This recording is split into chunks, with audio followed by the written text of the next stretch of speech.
하나님의 구원과 심판은 제목으로 말씀의 은혜를 같이 나누겠습니다. 여러분, 아주 정밀하게 만들어진 기계일수록 작은 모래알 하나만 들어가도 이제 치명적일 수가 있습니다. 비행기 같은 경우에도 보면요, 비행기가 날아가다가 종종 이제 사고 나는 때 보면 작은 새 한 마리가 또 엔진에 빨려 들어가서 수백만 명의 목숨이 위태로워지는 그런 뉴스 기사들도 우리가 봅니다. 우리 창세기 6장 말씀은요, 마치 완벽하게 창조된 하나님의 세계라는 이 거대한 엔진에 이 죄라는 치명적인 불순물이 들어와서 지금 엔진이 폭발하기 직전에 이런 긴박한 상황, 그런 모습을 담고 있다라고 할 수가 있습니다. 오늘 본문인 창세기 6장은 인류 역사에서 가장 비극적이면서도 또한 역설적으로 가장 희망적인 전환점을 보여주고 있어요. 창조의 기쁨이 충만했던 에덴의 기억은 사라지고 이제 땅 위에는 죄악의 관영이었습니다. 그래서 하나님의 탄식이 가득합니다.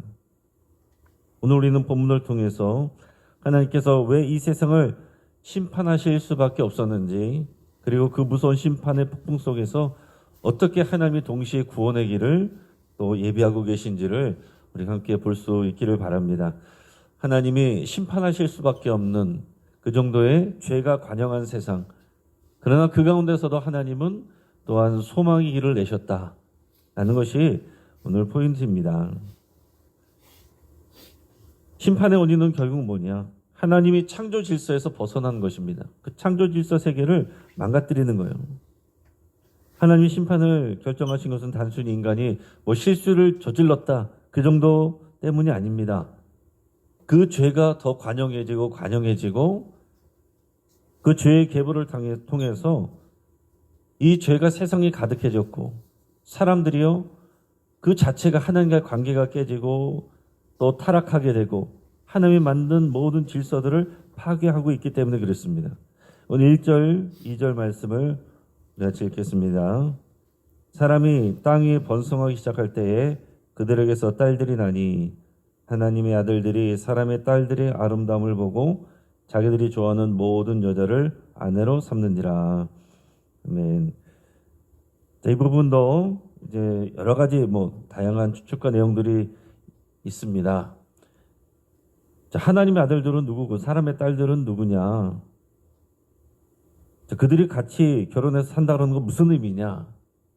자, 쉽게 얘기하면 그런 것입니다. 하나님의 아들들이란 것은 이제 믿음의 계보에 있는 사람들이고, 사람의 딸들이란 것은 그러니까 이 하나님을 경외하지 않고 죄 가운데 살아가는, 자기 인간의 욕심으로 그냥 살아가는, 하나님과 상관없이 살아가는 불신의 사람들의 계보를 말한 것입니다. 그러니까 하나님은 하나님의 형상을 닮은 사람들이 하나님께 순종하며 그 관계가 계속해서 낳고 믿음의 계보를 이뤄가기를 원하세요.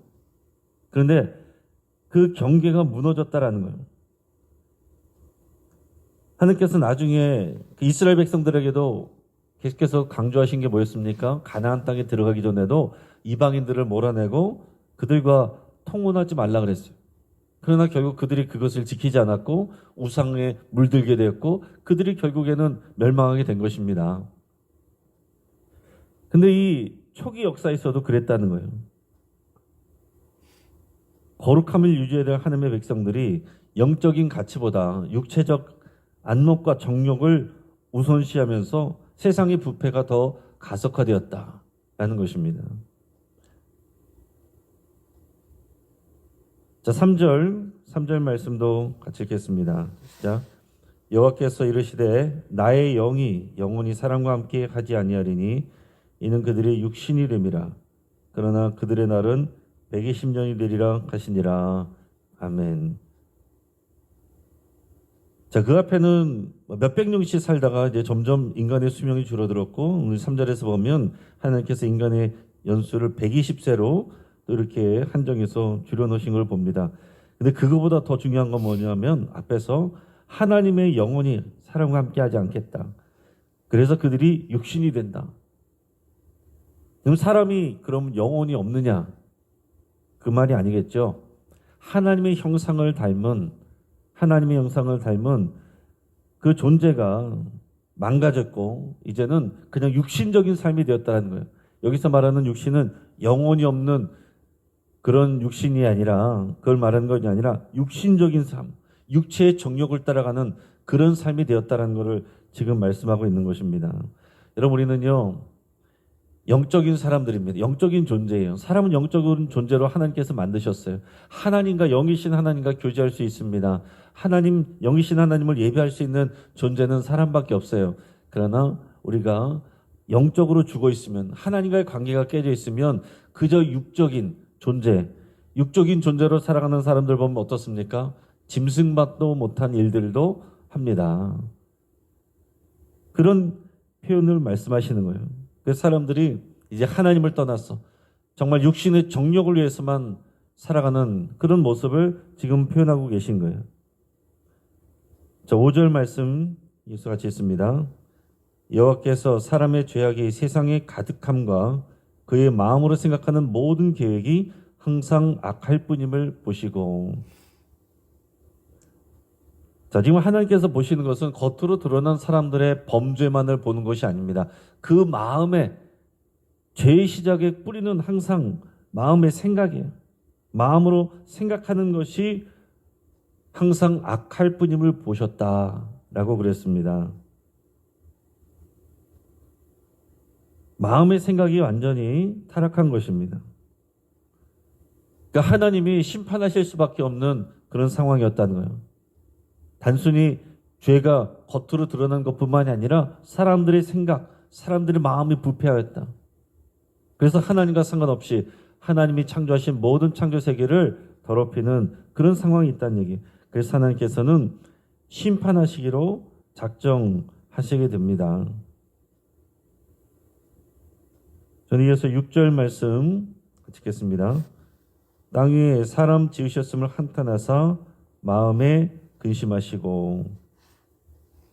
하나님께서 한탄하셨다 이런 표현이 나옵니다. 하나님께서 한탄하시고 그러면 창조하신 것을 후회하시느냐? 우리가 이렇게 질문을 할 수 있는데요. 이것은 하나님께서 내가 괜히 창조했다 그런 표현이라기보다는 하나님께서 지금 거룩한 슬픔을 나타내시는 겁니다. 이것은 하나님께서 이만큼의 사람들에게 권한을 주셨기 때문에 그래요. 사람들은 생각합니다. 하나님이 이런 것도 예상을 못하신 거야? 전지전능하시다면서.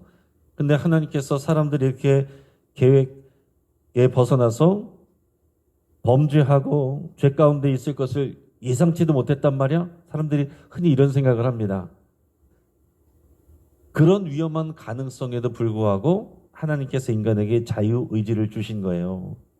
선악과를 따먹을 수도 있고 따먹지 않을 수도 있는 이 자유. 사람들은 생각하죠. 하나님께서 아예 선악과를 만들지 않으셨든지 선악과를 숨겨놓으셨든지 그냥 하나님께 순종하기만 하도록 만드셨다면 이런 일이 없을 것 아니냐. 그러나 그것은 하나님께서 원하시는 바가 아닙니다. 하나님은요. 하나님과 같은 형상으로 사람들에게 자유를 주셨고 우리의 자유의지로 자발적으로 우리의 결정으로 하나님을 사랑하고 하나님의 말씀에 순종하기를 원하는 겁니다. 여러분 기계가 아무 감정 없이 자기의 의지 없이 사랑합니다. 알겠습니다. 앵무새처럼 그렇게 반복하면 거기서 우리가 사랑이 느껴집니까? 그러나 우리가 인격적인 존재가 우리 사랑하는 자녀들이 어떤 다른 사람들이 스스로 우리를 사랑하고 또 우리와 함께하기로 결정하고 그렇게 할 때 우리는 기쁨을 느끼는 거죠. 하나님께서 우리에게 그런 권한을 주신 거예요. 그런 권한에는 당연히 책임과 의무가 따르는 것입니다. 그래서 하나님께서 이 앞에는 심판할 수밖에 없는 그 상황을 지금 이제 알려줬습니다.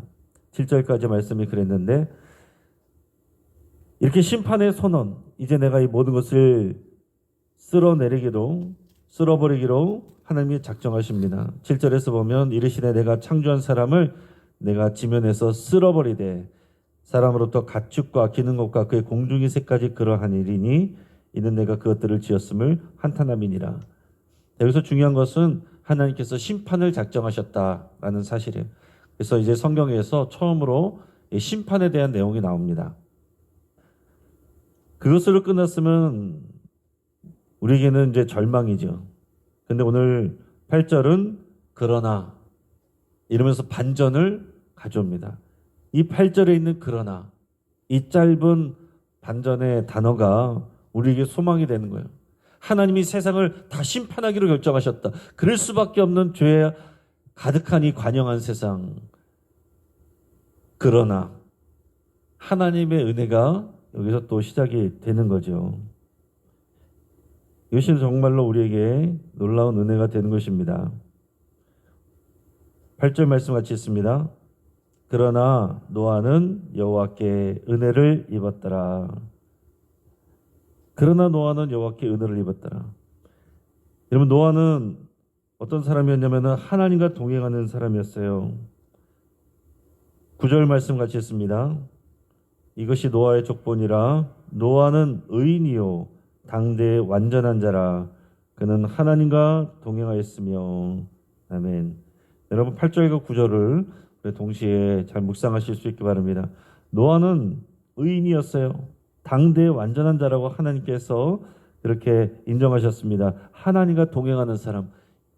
이 표현은 어디에서 나왔습니까? 앞에서 에녹이 그랬던 사람이잖아요. 그러니까 에녹과 같은 그런 사람이에요. 그런데 8절에서 보면 노아는 여호와께 은혜를 입었더라.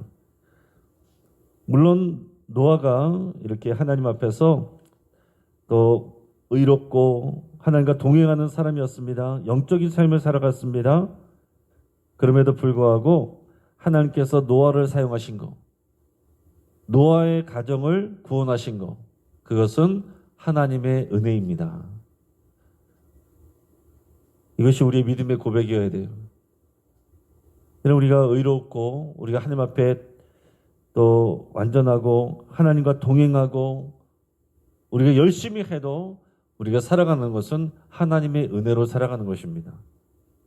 내가 이만큼 의로웠지, 내가 이만큼 열심히 했지, 내가 하나님과 동행하기 위해서 내가 이렇게 이것도 하고 저것도 하고, 내가 40일 작정 기도도 몇 번을 하고 40일 금식 기도도 몇 번을 하고, 내가 교회 시작부터 지금까지 이렇게 했었고, 이거 붙들면은 하나님과 동행할 수가 없는 겁니다. 우리의 고백은 8절에 있어야 되는 거예요.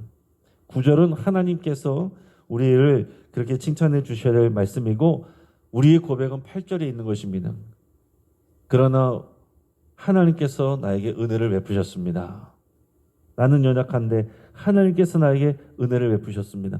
오늘 이 새벽에 나와 있는 건 당연히 저는 여러분들을 정말 칭찬하고 귀하게 여깁니다.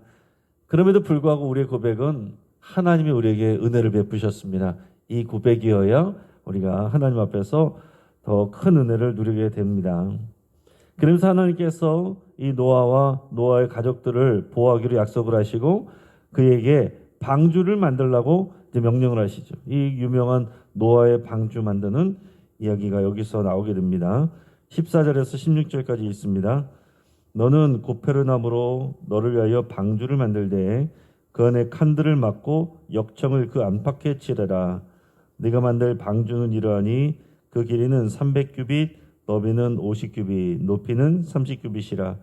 거기에 창을 내되 위에서부터 한 규빗에 내고 그 문은 옆으로 내고 상중하 3층으로 할지니라. 아멘. 자, 이 노아의 방주는요, 항해를 하기 위한 배가 아닙니다. 떠있기 위한 배예요. 자, 이 선박 공학적으로도 사람들이 이것을 연구를 하고 뭐 그런 다큐멘터리들이 있는데, 이 공학적으로 보면은 물에 잘 떠 있을 수 있는 그런 이제 공학적인 이제 구조라고 얘기를 해요. 자, 근데 중요한 건 뭐냐면은 이 배는 키가 없습니다. 조정하는 키가 없어요. 어디론가 이동하려면 돛이 있어야 되는데 돛도 없습니다. 이것은 무엇을 의미합니까? 방주의 방향과 속도, 어디로 갈 것인가, 또 얼마만큼 빨리 갈 것인가, 이것은 오직 하나님이 결정하신다는 거예요. 그리고 또한 방주의 문은 옆에 하나뿐이었고 창문은 오직 위로만 나 있습니다. 자, 우리 인생의 방주도 생각해 보면요, 핸들이 보이지 않을 때가 있습니다. 사방은 막혀 있고 오직 하늘만 보일 때가 있어요. 그러나 그것은 하나님께서 우리에게 말씀하시는 바가 있는 거예요. 우리의 이 키를, 인생의 키를, 핸들을 하나님께 맡기라는 거예요. 사방이 막혀 있을 때는 하늘을 바라보라는 하나님의 메시지입니다. 사방이 막혀 있는데 어떻게든 뚫어보겠다고 기도하지 않고 하늘을 바라보지 않고 기도의 자리에 나오지 않고 밖으로 돌아다니는 분들이 있습니다. 정말 안타까운 거죠. 정말로 하나님 앞에서 기도하고 엎드러지고 말씀을 듣는 그 자리가 귀한 것이고, 그래서 오늘 이 새벽을 말씀을 들으며 기도하는 이 귀한 은혜의 자리로 시작하는 여러분들의 복된 것입니다. 할렐루야. 우리가 기도해서 받을 많은 유익도 중요하지만은 오늘 우리가 이 자리에, 하나님의 은혜의 자리에 있다는 사실 자체가 소중하고 귀한 거예요. 그렇지만은 이 구원의 설계도는 하나님이 주셨어요. 그러나 방주를 짓는 수고는 노아와 그의 가족들이 해야 됩니다. 22절 말씀 같이 읽습니다. 노아가 그와 같이 하여 하나님이 자기에게 명하신 대로 다 준행하였더라. 아멘. 자, 하나님의 구원 역사는 하나님의 전적인 은혜로 이루어지고요, 거기에 순종하는 자들의 수고가 뒤따라야 됩니다. 하나님 역사는 지금까지도 늘 그렇습니다. 하나님이 위대하신 역사는 겸손히 하나님과 동행하며 순종하는 작은 사람을 통해서 역사하시는 거예요. 작고 볼품없어 보여서 사람들이 무시할 만한 그런 곳에서 하나님의 역사가 일어나게 되는 것입니다. 그래서 예수님은 베들레헴 마구간으로 오셨고 촌동네 나사렛에서 사셨고, 그리고 예루살렘에서 공부 많이 한 그런 학자들이 아니라 갈릴리의 비린내 나는 어부들을 부르셔서 그들을 통하여 하나님의 구원 역사를 이루어 가시는 거예요. 여러분, 오늘 우리가 살아갈 때에 우리 스펙에 대해서 너무 그렇게 관심 갖지 마시고 하나님 앞에 우리가 어떤 사람인지에 대해서 더 깊은 관심을 가질 수 있길 바랍니다. 정말 우리가 이 구원의 통로가 되는 노아와 그의 가족, 그의 가문, 우리가 그렇게 되기를 정말 간절히 바라고 소망할 수 있기를 바라요. 여러분, 2011년 동일본에 대지진이 났을 때에 어느 해안 마을에 할아버지가 30년 동안 쌓아올린 높은 제방이 있었대요. 주민들은 쓸데없는 것에 돈을 낭비한다고 늘 비웃었는데 바다에는 그렇게 큰 제방을 넘을 만한 그런 태풍이 온 적이 별로 없었거든요. 근데 어느 순간 쓰나미가 몰려왔고요, 그 제방 덕분에 마을 전체가 살아남았습니다. 나중에 할아버지가 이렇게 말을 했대요. 내가 제방을 쌓는 동안 사람들은 미쳤다라고 그랬습니다. 하지만 나는 조상들의 기록에서 100년마다 큰 파도가 온다는 것을 알았습니다. 나는 그 경고를 믿었고 그것이 우리를 구했습니다. 이렇게 얘기를 했어요. 이 창세기 6장의 하나님은 무서운 파괴자가 아니십니다. 죄에 대해서 단호히 심판하시지만은 한 영혼이라도 더 살리기를 원하시기 때문에 방주를 예비하시는 사랑의 하나님이시다라는 거예요. 오늘날도 세상에 이 노아의 때와 같이 하나님이 정하신 이 거룩의 경계가 무너지는 모습들을 바라보게 됩니다. 육신의 정욕이 지배하는 세상이에요.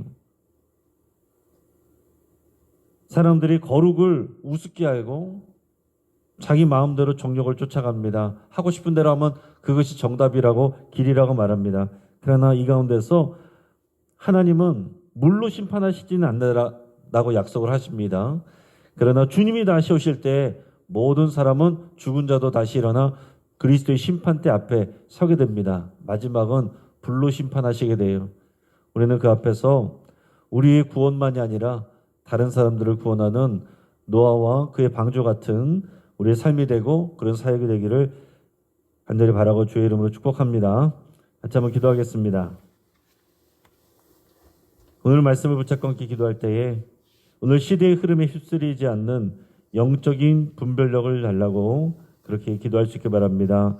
많은 사람들이 쫓아간다고, 많은 사람들이 달려간다고 우리가 불안해하며 우리가 하나님이 기뻐하시는 자리를 놓고 그곳을 쫓아다니는 그런 우리의 모습 되지 않도록 영적 분별력을 달라고 기도하시고, 또 묵묵히 방주를 짓는 이 노아와 같은 인내와 순종을 위해서 여러분 결단함을 기도하시기 바랍니다. 하나님, 인내하겠습니다. 순종하겠습니다. 여러분, 봉사하고 충성하는 사람들 많지만 인내하는 사람이 부족합니다. 잠깐 하다가 또 그 자리를 비우는 사람들이 많습니다. 순종하지 않고 자기 마음대로 하는 사람들이 많습니다. 인내와 순종하는 노아와 같은 우리의 일꾼 되기로 여러분 결단하시고, 또 나와 내 가정이, 우리 가문이 이 노아의 가정과 같이 정말 세상의 구원의 통로가 되기를 위해서 함께 기도하겠습니다. 환우들을 위해서 기도하시고, 오늘 유스 청년부를 위해서 함께 기도해 주시고, 오늘 저녁 8시에 우리 청지견신 기도회가 있습니다. 모든 중직자들, 재직자들, 모든 봉사자들 노아와 같이 인내와 순종으로 쓰임받기를 위해서 결단하고 기도하는 시간 될 수 있기를 위해서 함께 기도하겠습니다. 시간 주여 한번 부르짖고 합심해서 함께 기도하겠습니다. 주여